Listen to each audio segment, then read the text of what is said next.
Welcome back to my channel learn together. तो आज मैं ये जो हिंदी का क्वेश्चन पेपर है 2016 का वो यहाँ पे लेके आई हूँ ताकि आपको मैं कुछ क्वेश्चंस यहाँ पे दिखा सकूँ कि कैसे पेपर आता है हिंदी का, कैसे क्वेश्चंस यहाँ पे पूछे जाते हैं। तो कल आपका ये पेपर है इसका हिंदी दक्षता का। तो इसमें दो पार्ट होंगे। पहला जो पार्ट है उसमें पहला क्वेश्चन है कि बहुभाषिकता के अर्थ को स्पष्ट करते हुए इसके महत्व पर प्रकाश डालिए। एक बहुभाषिकता वाली कक्षा में आप विद्यार्थियों को हिंदी सिखाने के लिए क्या क्या उपाय करेंगे, विस्तार पूर्वक लिखिए।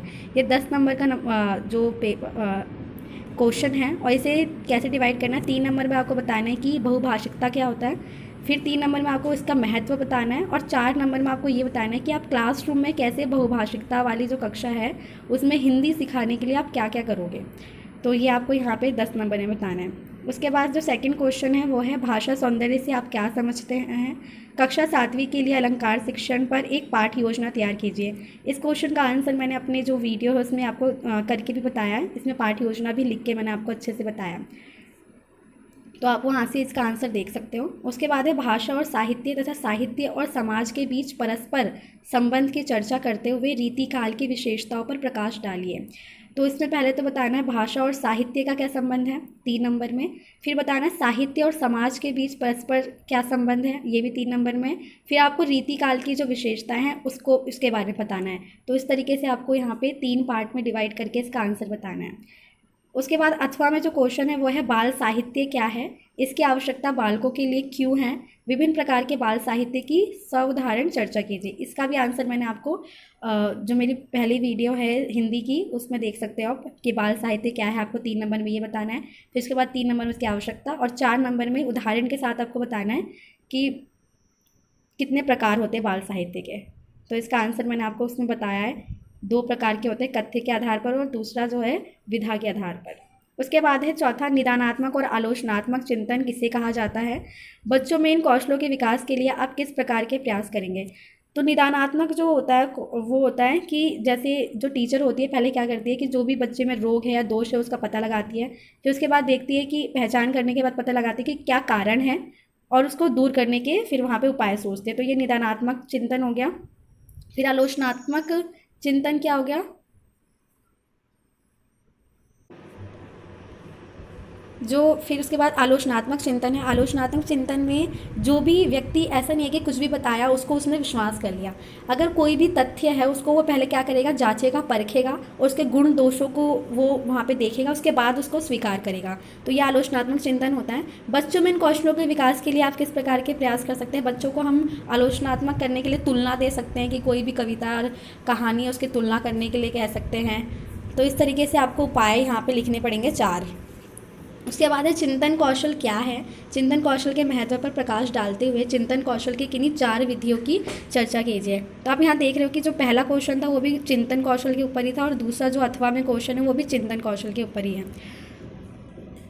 तो इसमें चिंतन कौशल क्या है, इसका आंसर मैंने आपको जो ऊपर वाले का आंसर है इसका मैंने जो अथवा वाला आंसर है इसका मैंने करके आपको बता रखा है अभी जो वीडियो मैंने डाली है उसमें।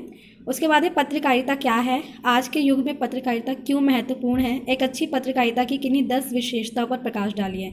तो 2 नंबर में क्या है बताना है आपको, 3 नंबर में बताना है इसके क्यों महत्वपूर्ण है और 5 नंबर में बताना है इसकी विशेषता। तो ये 10 नंबर का है। फिर अथवा में है अनुवाद से आप क्या समझते हैं, अनुवाद की उपयोगिता क्यों है, एक अच्छे अनुवादक में कौन कौन से गुण अपेक्षित हैं। इसका आंसर भी मैंने अभी जो वीडियो डाली है उसमें आपको करके बताया है। अनुवाद क्या होता है, ट्रांसलेशन को कहते हैं उसमें। उसके बाद उसकी उपयोगिता क्यों है और उसके गुण, ये 5 नंबर में पूछा है। तो टोटल 10 नंबर हो गए। फिर दूसरा भाग है, तो आप इसमें देखोगे तो जो ग्रामर का जो पोर्शन होता है वो 5 नंबर में आएगा आपका। और इसके क्या दे रखा है, निम्नलिखित शब्दों की संधि कीजिए तथा संधि का नाम लिखिए। इसमें संधि करके बताना है, उसका नाम भी बताना है। फिर दूसरा है कि निम्नलिखित शब्दों में समास का नाम बताइए, इसमें समास बताना है। फिर सोरठा छंद के लक्षण बताइए। फिर है अभिधा शब्द शक्ति क्या है, रस के अंगों के नाम लिखिए। तो ये 5 नंबर में। फिर अथवा में भी है देख रखा है, ये भी व्याकरण के ही पार्ट से लिया गया है। यमक तथा श्लेष अलंकारों की परिभाषा उदाहरण सहित लिखिए। तो आपको इसमें उदाहरण भी याद करके जाना होगा। फिर नेक्स्ट क्वेश्चन है 7th, भाषा के गुण और सीमाओं पर चर्चा करते हुए बताइए कि राष्ट्रीय पाठ्यचर्या की रूपरेखा 2005 के अनुसार भाषा का क्या स्वरूप है।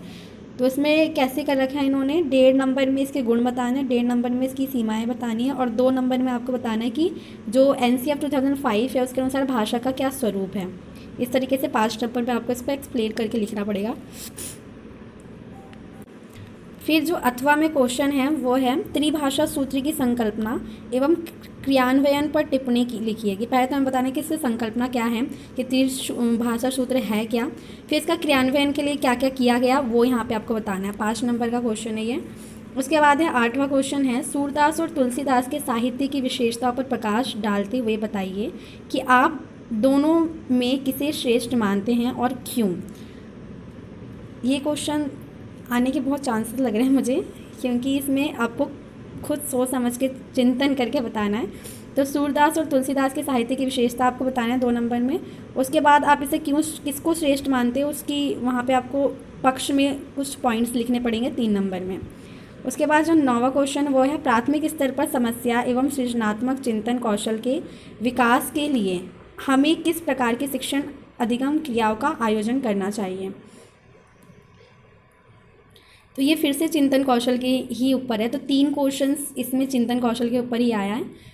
तो इसमें बोला है कि प्राथमिक स्तर पर जो समस्या एवं सृजनात्मक चिंतन कौशल है उसके विकास के लिए हम क्या कर सकते हैं। ये सीधा 5 नंबर में आपको वही बताना है। पहले तो आप बताओगे समस्या कौन सा चिंतन कौशल, फिर सृजनात्मक चिंतन कौशल के बारे में थोड़ा बताओगे। उसके बाद आप उसमें बताओगे कि आप क्या क्या कर सकते हो क्लासरूम में प्राथमिक स्तर पर। उसके बाद जो 10वां क्वेश्चन है वो है क्रियात्मक अनुसंधान से आप क्या समझते हैं। भाषा शिक्षण में क्रियात्मक अनुसंधान के महत्व पर प्रकाश डालिए। इसका आंसर भी मैंने अपनी जो ये रिसेंट वीडियो आई है हिंदी की उसमें आपको करके दिखाया। उसने बताया कि क्रियात्मक अनुसंधान क्या होता है। क्रियात्मक अनुसंधान बेसिकली होता है कि जो हमारी समस्या है उसका हम वैज्ञानिक दृष्टिकोण से समाधान ढूंढते हैं, दिशा निर्देश देते हैं, उसके बाद में जो हमने क्रिया किया उसका मूल्यांकन करते हैं, वही होता है हमारा क्रियात्मक अनुसंधान। भाषा शिक्षण में क्रियात्मक अनुसंधान का क्या महत्व है।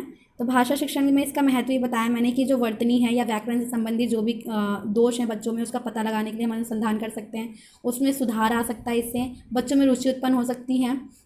इस तरीके से आपको 3 नंबर में ये बताना है। तो ये हमारा जो 2016 के क्वेश्चन पेपर था वो मैंने यहाँ पे डिस्कस कर लिया है। इसमें से क्वेश्चंस आने के चांसेस हैं और नहीं भी आते तो आपको ये क्वेश्चन पेपर को देख के पता चलेगा कि क्वेश्चन आते कैसे हैं और आपको लिखना कैसे है।